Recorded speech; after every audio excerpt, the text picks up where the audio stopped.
नमस्कार दोस्तों, आप सभी का मेरे चैनल लर्निंग विद पुष्पांजलि चालिया में स्वागत है और मैं हूं पुष्पांजलि चालिया। आज हम लोग क्लास 4 हिंदी की वर्कशीट करेंगे।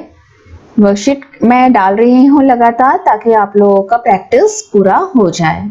और आप लोग जो भी अभी मेरे चैनल में हैं, अगर आप लोगों ने मेरे चैनल को सब्सक्राइब नहीं किया है तो जरूर सब्सक्राइब कर लीजिए। साथ में जो बेल आइकन होता है उसको दबाइए ताकि आपको मेरे वीडियोस के नोटिफिकेशन मिल जाया करे। मैं एजुकेशन के वीडियोस डालती रहती हूँ। तो लेट्स स्टार्ट। हम लोग स्टार्ट करते हैं स्वतंत्रता की ओर। जो लेसन है chapter number 9 Hindi NCERT book की क्लास 4 की, इसका हम लोग वर्कशीट करेंगे। Extra questions.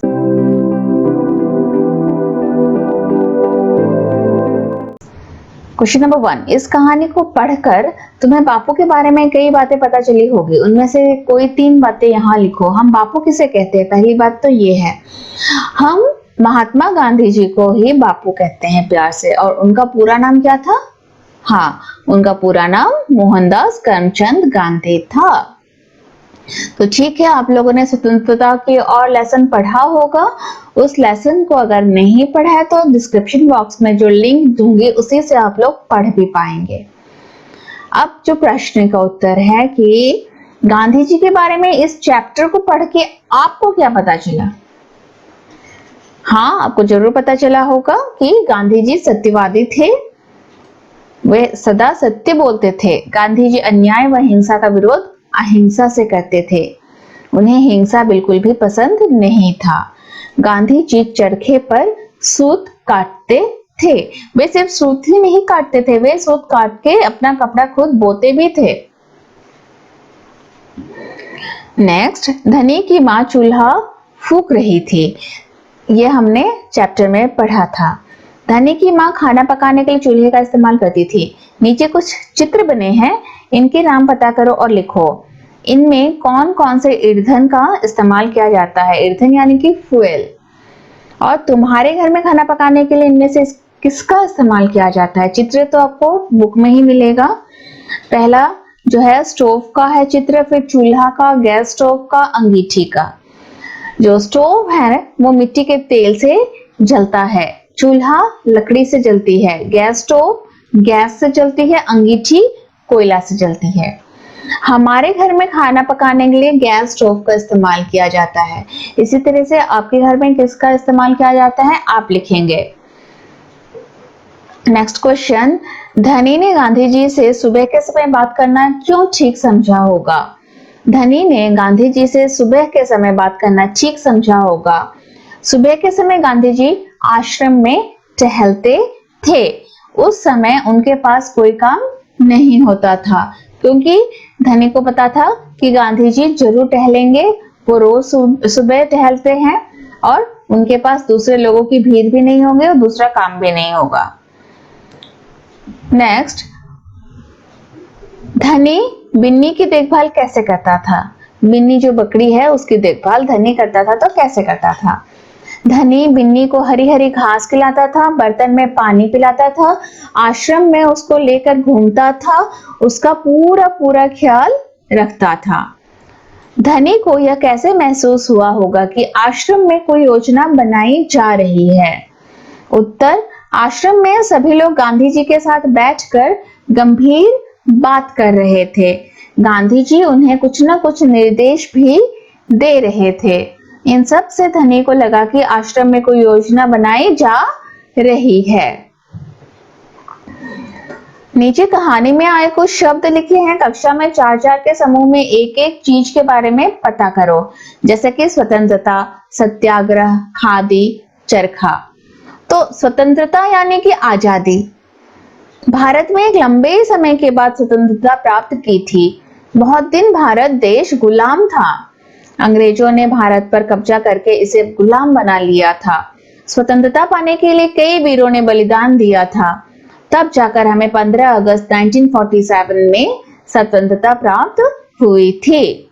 सत्याग्रह, सत्य के लिए आग्रह करना, इसका मीनिंग। गांधी जी ने सत्याग्रह आंदोलन के द्वारा अंग्रेजों का मुकाबला किया था। इसमें बिना खून खराबे के सरकार का विरोध किया गया। इस आंदोलन ने अंग्रेजी सरकार की नींद उड़ा दी अहिंसा के साथ। ठीक है, हिंसा यानी कि मार पीट जहां पे होती है, जहां पे बंदूकें चलती है। अहिंसा यानी कि बिल्कुल हाँ मारपीट नहीं, बिल्कुल शोर शराबा ना हो, वहां अहिंसा होता है। खादी। अब खादी क्या होती है? चरखे से बनाए धागे का मोटा कपड़ा, धागा जो कि चरखे में बुना जाता है। खादी सूत से बना वस्त्र होता है। गांधी जी ने खादी अपनाकर अंग्रेजी वस्त्रों का बहिष्कार किया था। उन्होंने भारत के लोगों को खादी अपनाने का आग्रह किया था। इस तरह भारत के लघु उद्योगों को पुनः स्थापित करने का प्रयास भी गांधी जी ने किया था। चरखा सूत काटने का लकड़ी का बना यंत्र। चरखा आपने सभी ने देखा होगा। चरखा लकड़ी से बना होता है, इससे सूत काटा जाता है। गांधी जी ने धनी से कहा, क्या तुम आश्रम में ही रहकर मेरे लिए बिन्नी की देखभाल करोगे? धनी ने गांधी जी की बात मान ली। जब गांधी जी दांडी यात्रा से लौटे होंगे तब आश्रम में क्या क्या हुआ होगा? तो गांधी जी दांडी यात्रा से जब लौटे होंगे तो लोगों ने फूलों के हारों से उनका स्वागत किया होगा। धनी ने भी उन्हें माला पहनाई होगी। गांधी जी ने उसे गोद में उठा लिया होगा। वह भागा भागा गया और अपनी बकरी का दूध ले आया होगा। इस पर हंसते हुए गांधी जी ने कहा, चलते चलते थक गया हूं, अब ताकत लौट आएगी। धनी ने खुश होकर कहा, मैं सुबह शाम दूध लेकर आऊंगा, जिससे आप मेरी बिन्नी की तरह मोटे ताजे हो जाओगे। उसकी बात सुनकर सब हंस पड़े। नेक्स्ट, धनी यात्रा पर जाने के लिए उत्सुक क्यों था? अगर तुम धनी की जगह होते तो क्या तुम यात्रा पर जाने की जिद करते और क्यों? धनी जानना चाहता था कि यह यात्रा महत्वपूर्ण है। वह देखना चाहता था कि इस यात्रा में क्या क्या होने वाला है, इसलिए धनी उत्सुक था। अगर हम धनी की जगह होते तो हम भी यात्रा पर जाने की जिद करते। देश के लिए कुछ करना हमारा भी कर्तव्य बनता है। गांधी जी ने धनी को न जाने के लिए कैसे मनाया? क्या तुम गांधी जी के तर्क से सहमत हो? क्यों? गांधी जी ने धनी को बिन्नी की देखभाल के लिए राजी करके मनाया। हाँ, हम गांधी जी के तर्क से सहमत है, क्योंकि इतनी लंबी यात्रा बच्चे नहीं कर सकते। फिर बिन्नी केवल धनी के हाथों से ही खाना खाती है, इसलिए उसकी देखभाल करना भी बहुत जरूरी थी। गांधी जी ने कहा, अब मैं वापस आऊंगा तो मुझे खूब सारा दूध पीना पड़ेगा, जिससे कि मेरी ताकत लौट आए। बताओ, खूब सारी ताकत और अच्छी सेहत के लिए तुम क्या क्या खाओगे पियोगे? क्या तुम चटपटी अंकुरित दाल खाओगे, मीठा दूध पियोगे, गर्म समोसे खाओगे, रसीला आम खाओगे, करारे गोलगप्पे खाओगे, गर्मा गर्म साग खाओगे, कुरकुरी मक्का की रोटी खाओगे, ठंडी आइसक्रीम खाओगे, खुशबूदार दाल, रंग बिरंगी टॉफी, मसालेदार अचार, ठंडा शरबत। तो हम क्या क्या खाएंगे अपनी अच्छी सेहत के लिए?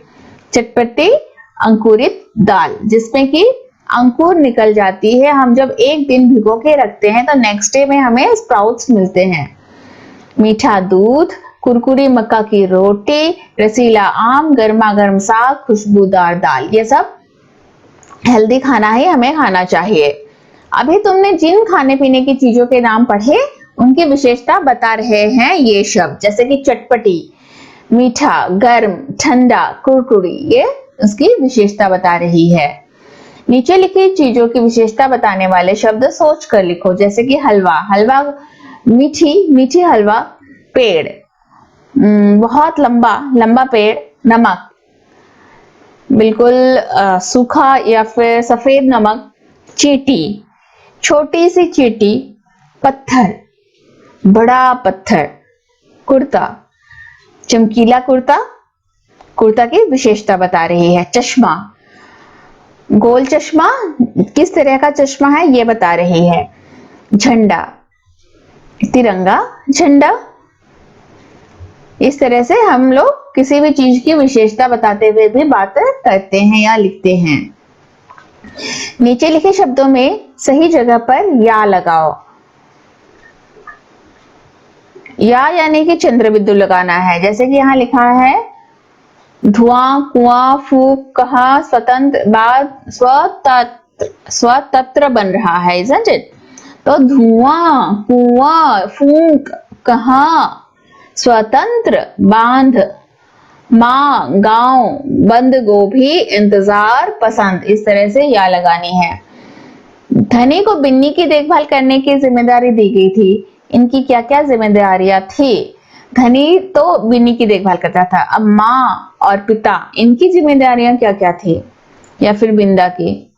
माँ खाना पकाने की, आश्रम की देखभाल करने की काम करते थे। पिता चरखे में सूत काटकर धागा बनाने के, और बिंदा सब्जियां उगाने की। तो ये रहा स्वतंत्रता की और लेसन का वर्कशीट, यही समाप्त होता है। आप लोगों को कैसा लगा जरूर बताइए और कमेंट बॉक्स में लिखिए अगर आपको और भी कुछ जानना है, और मेरे चैनल को सब्सक्राइब जरूर कर लीजिए। बिना सब्सक्राइब किए मत चले जाइएगा। Bye bye.